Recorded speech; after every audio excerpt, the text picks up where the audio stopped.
masuk Islam itu salah. Yang sumbu pendek, yang gampang marah. Jadi masuk Islam ini masuk kemana?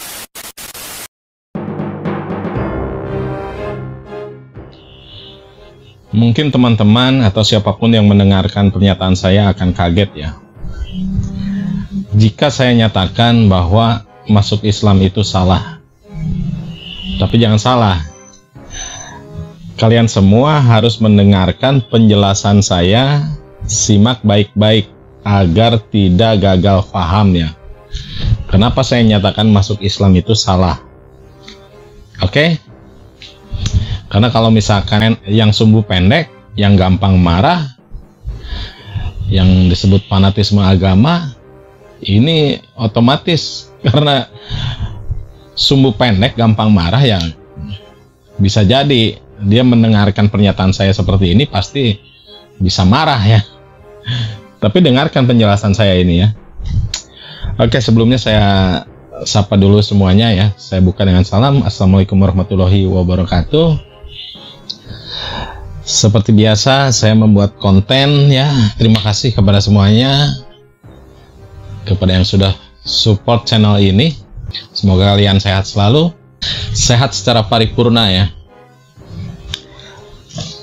Jadi begini ya, ini dengarkan dulu penjelasan saya. Kenapa saya nyatakan bahwa masuk Islam itu salah ya? Kalimatnya itu salah. Kenapa? Karena ada yang kurang. Kalau dalam Islam itu ada ayat yang berbunyi Inna dinna innallahi Islam. Itu artinya sesungguhnya dinnya ini saya tidak terjemahkan dulu ya, biar kita nanti saya akan bahas secara lebih mendalam ya apa itu din. Sesungguhnya din yang diridhoi oleh Allah itu hanyalah Islam. Kurang lebih terjemahannya seperti itu ya di Quran tafsir ya, yang seperti itu penjelasannya. Sesungguhnya din yang diridhoi oleh Allah itu hanyalah Islam. Inna dinna indallahi Islam. Jadi jika Allah sudah memberikan keterangan bahwa din yang diridhoi oleh Allah itu Islam, nah kita pelajari apa itu sebenarnya din itu. Nah ini yang harus dipahami, apa coba din itu apa? Karena diterjemahkan dalam tafsir Quran pada umumnya din itu adalah agama. Namun setelah saya pelajari, din itu ada yang menafsirkan bahwa din itu adalah khilafah, ada yang menafsirkan bahwa din itu daulah, ada yang menafsirkan din itu negara. Ayo, coba yang mana kira-kira? Tapi jangan asal tebak ini, kita harus menggunakan akal sehat kita, akal pikiran kita. Kita harus menggunakan kecerdasan kita ya.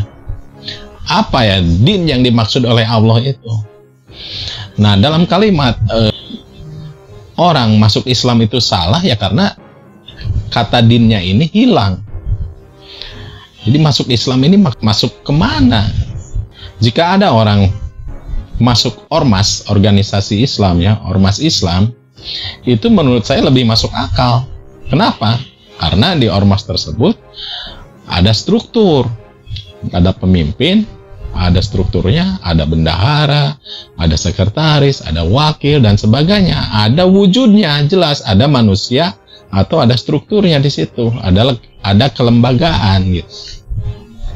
Misal katakanlah ormas NU ataupun Muhammadiyah. Jadi orang masuk Muhammadiyah atau masuk NU itu menurut saya lebih masuk akal. Masuk ormas Islam lebih masuk akal karena ada orang yang di lembaga tersebut jelas gitu, ada orang-orangnya, ada strukturnya. Nah kalau masuk Islam ini maksudnya kemana? Siapa orang-orang yang mau mempertanggungjawabkan atas seseorang masuk Islam tersebut? Siapa coba yang berhak bertanggung jawab menerima dia? Nah, kepikiran nggak? Selama ini kan orang menganggap itu wajar-wajar aja ya, sah-sah aja enggak. Alhamdulillah dia masuk Islam. Kalau saya sih bingung sebenarnya masuk Islam itu gimana coba. masuk ke dalam keselamatan. Masuk ke dalam negara selamat itu lebih masuk akal. Negara itu ada lembaganya, ada strukturnya, ada pemimpinnya. Begitu. Ibaratnya kalau misalkan masuk ke dalam sebuah negara itu ada perwakilannya. Nah, ini yang harus dipahami orang-orang atau kita yang mengaku muslim dalam beragama. Nah, ini harus memahami din itu sendiri. Apa yang dimaksud din itu sebenarnya, gitu. Oh ya, kalimat tersebut ya, ayat tersebut mengenai inna dina indallahi Islam itu adalah surat Al-Imran ya, surat ketiga ayat 19 ya. Nah, jika din itu diartikan agama, lalu jika ada orang masuk ke dalam agama Islam, katakan, siapa yang berhak menerima seseorang ini untuk masuk ke dalam Islam? Siapa yang berhak menerima? Ya sebagai walinya, sebagai saksi-saksinya ini siapa? Apakah boleh sembarang orang? Pertanyaannya kan gitu. Ya kalau dalam hal ini saya percaya bahwa orang yang berhak itu adalah pemerintahan Islam. Jika din itu diartikan dengan negara ya, saya katakanlah negara Islam ya. Jadi orang yang berhak menerima orang hijrah ke dalam din Islam, ke dalam negara Islam, itu adalah orang-orang yang berhak itu adalah pemerintahan Islam itu sendiri. Nah, ini baru masuk akal. Benar tidak penjelasan saya? Pemerintahan Islam itu kan karena ada pemimpinnya, ada khalifahnya, ada strukturnya, ada kelembagaannya, ada hukumnya. Sehingga orang masuk din Islam itu, orang masuk ke dalam negara Islam itu, dia punya aturan-aturan sendiri sesuai dengan syariat Islam gitu. Nah, dari sini mungkin semuanya sudah mulai paham ini apa yang saya maksud kalimat bahwa seseorang masuk ke dalam Islam itu, menurut saya kalimatnya salah, atau pemahaman kita selama ini salah gitu dalam memahami hal tersebut, sehingga dalam kesalahan tersebut orang-orang malah mengucapkan alhamdulillah. Nah, ini kekeliruannya. Menurut saya ini ambigu. Betul tidak? Iya. Coba mungkin ada yang punya pendapat lain, silakan komen di bawah ya.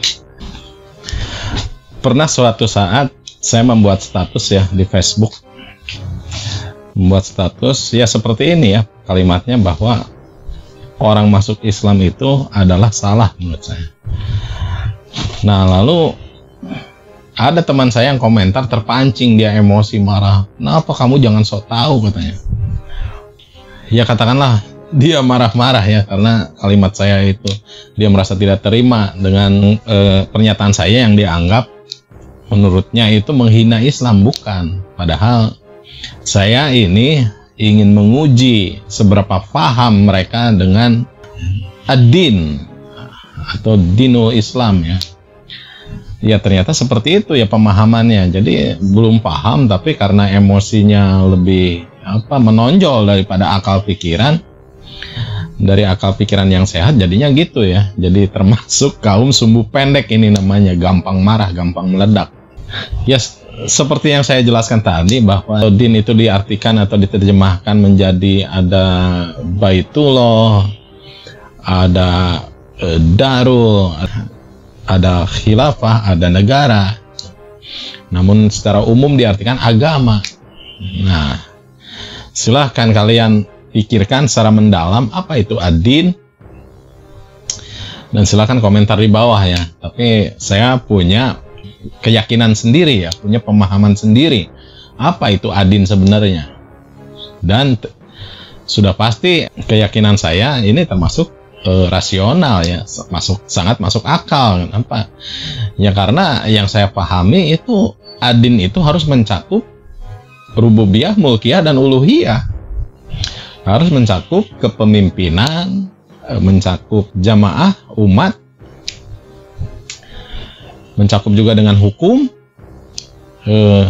rububiyah, uluhiyah, dan mulkiyah. Mulkiyah ini teritorial, wilayah, kekuasaan. Ini nih yang disebut ad-din.